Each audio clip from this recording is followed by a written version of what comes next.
Hindi alintana ng mga deboto ang matinding hirap na kanilang sinusuong para lang makaakyat sa andas at makalapit sa imahe ng itim na Nazareno.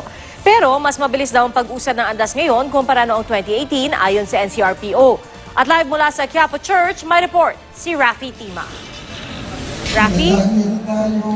Pia, ilang oras nga daw na mas mabilis yung pag-andar ng andas ngayong taon. Ayon sa mga nakausap nating mga deboto na taon-taon ay sumasama dito sa traslasyon, lalo na yung unang bahagi ng traslasyon. Pero yung hirap na kanila dinanas ay kapareho pa rin noong mga nakarang taon. Pero uulit pa rin daw ang mga debotong ito. Maaga pa lang nagsagawa na ng aerial inspection si NCRPO Director Guillermo Ilazar para personal na makita ang daloy ng traslasyon. Kapansin-pansin nga daw na mabilis ang andar ng andas ngayong taon dahil tiniyak nilang bukod sa mga karaniwang nakaharang sa dadaanan ng traslasyon, pati mga vendor hindi makakasagabal. Kaya naman sa lugar kung saan namin inabangan ng andas, alas 6 pa lang ng gabi, dumadaan ang traslasyon. Kadalasan daw alas 10 hanggang alas 12 ito nakakarating sa kanila. Gamit ang 360 camera, nagawa naming makunan ng malapitan ang mga debotong nagpupumilit makasampa sa andas. Ang ilan literal na tinatalo ng bahagi ng andas na kaya nilang abutin. Pagkapit sa dulong bahagi ng krus, yakap at halik ang ginagawa ng mga deboto. Kasabay ang tila taimtim na dalangin. Kung makikita ang kanilang mga muka, tila may sarili silang mundo habang nakahawak sa krus. Hindi alintana ang pagsigaw ng mga ihos na kumukontrol sa pagsampa ng mga deboto sa andas. At paghila ng mga kapwa deboto na gusto ring makasampa. Pero segundo lang ang tinatagal nito. Dahil walang maapakan, nagpapatihulog na lang sila para makababa. Ang mga deboto namang pinili na lang manood, sigang paghahagis ng tubig na nakalagay sa plastic para maibsan ang nararamdaman ng mga mamamasan. Marami sa kanila, tila mahihimatay na.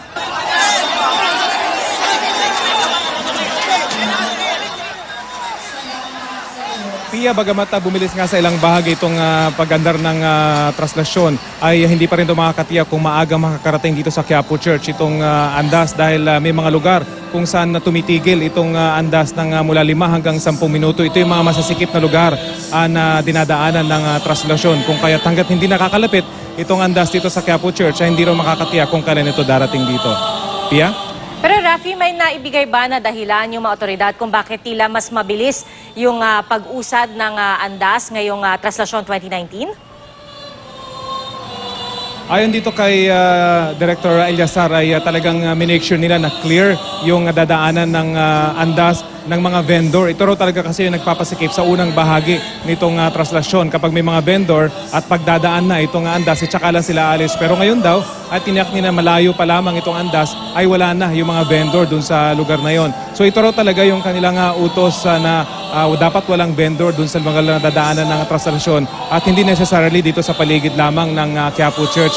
Dapat daw yung dadaanan talaga ng traslasyon yung klaro at wala talagang mga sagabal. So ito nga nangyari, Pia, na yung mga lugar na dati ay talagang nagtatagal itong andas. Ngayon medyo bumilis at dun sa pinwestuhan nga natin kanina, in fact, siguro mga 10 meters bago dumating dun sa ating harapan, medyo 5 minutong tumigil itong andas. Pero nung dumaan, siguro 100 meters naman yung kanyang itinakbo, so mabilis talaga.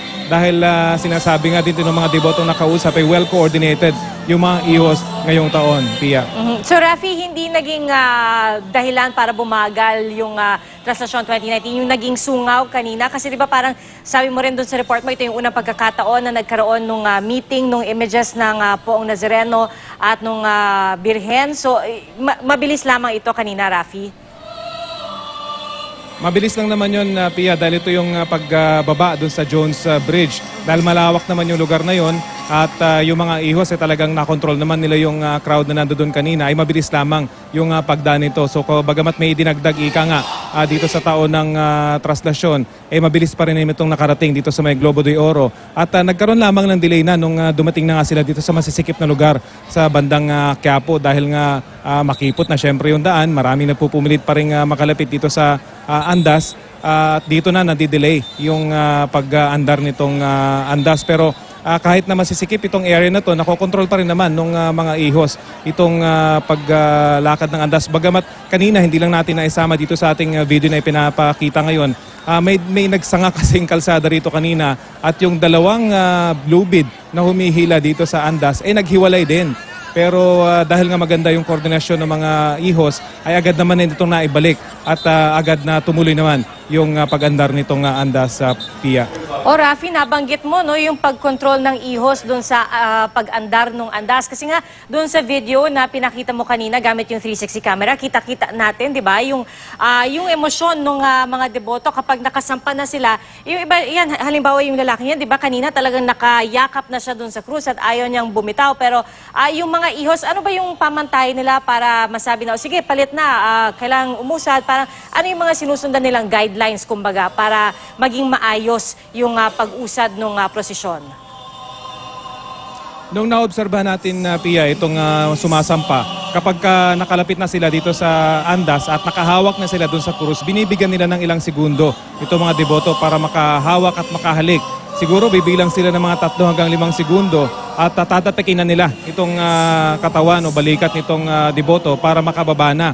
Kapag hindi pa, medyo inanudge na nila, kumbaga, medyo itutulak na ng konti itong mga deboto kapag hindi pa sila umalis within 10 seconds. So, segundo lang talaga yung tinatagal ng mga debotong ito at nung makita naman natin talagang sapat na yung segundong ito para sa mga debotong nagpakahirap makasampa. Siguro inaabot sila ng mga 5 hanggang 10 minuto para makalapit sa andas at 10 seconds lang na makahawak dito sa may krus. Yung iba nga mas mabilis pa dahil nauuhulog na sila dahil sa dami nga ng mga gustong sumampa. Pero pagkatapos nun ay okay na at may mga susunod naman na. So talagang ganun yung daloy nitong mga pumapasok at talagang gustong makalapit sa andas. Taon-taon naman, Pia, nakikita natin itong eksenang ito. Pero kanina, nung ating maobserbahan at talagang nailapit natin nga yung camera dito sa mukha ng mga deboto habang sila'y humahawak dito sa krus, talagang makikita mo, kumbaga parang nagzo-zone out itong mga deboto, parang in trance yung iba kapag ka sila'y nandun na sa may krus. Pero again, kudos nga doon sa mga ihos, nakokontrol naman nila at hindi talaga nagtatagal itong mga deboto at napapababa naman nila agad, Pia.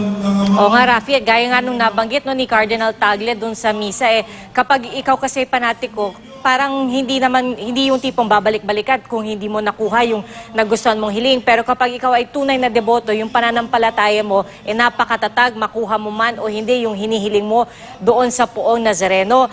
Rafi, tanungin ko lang, no, kasi yung nakikita nating video, karamihan doon sa mga umaakyat, mga kalalakihan na siguro mga medyo, in their mid-20s or 30s, kaya meron ka bang napansin na mga kabataan o kaya kababaihan na nakakaakyat din doon sa mismong andas?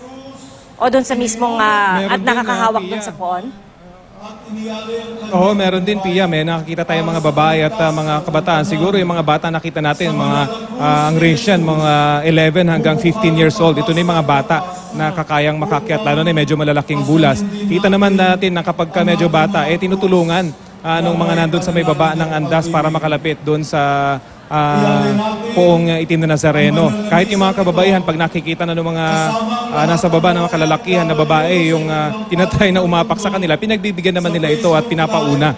At kapag pagkawala na sila nakitang kabataan ng mga babae, talagang kanya-kanya na itong mga kalalakihan. Nakita rin natin dun sa baba nitong andas, talaga meron mga ipit na mga kababaihan at pinoprotektahan sila ng mga lalaki na kapaligid sa kanila. Ito yung naobserbahan natin dun sa isang oras na nakadikit tayo dito sa andas. Kapag may mga babae at mga kabataan, ay makikita natin na may circle, may ring doon sa paligid nitong mga to para naman hindi talaga maipit. Lalo kapag ka nandun ka kasi medyo hindi lang masikip dahil mainit yung singaw ng hangin kapag ka nandun ka na sa crowd. So talagang nakita nga natin, naobserbahan natin na pinoprotektahan nila yung mga kababayan at mga kabataan na, Pia.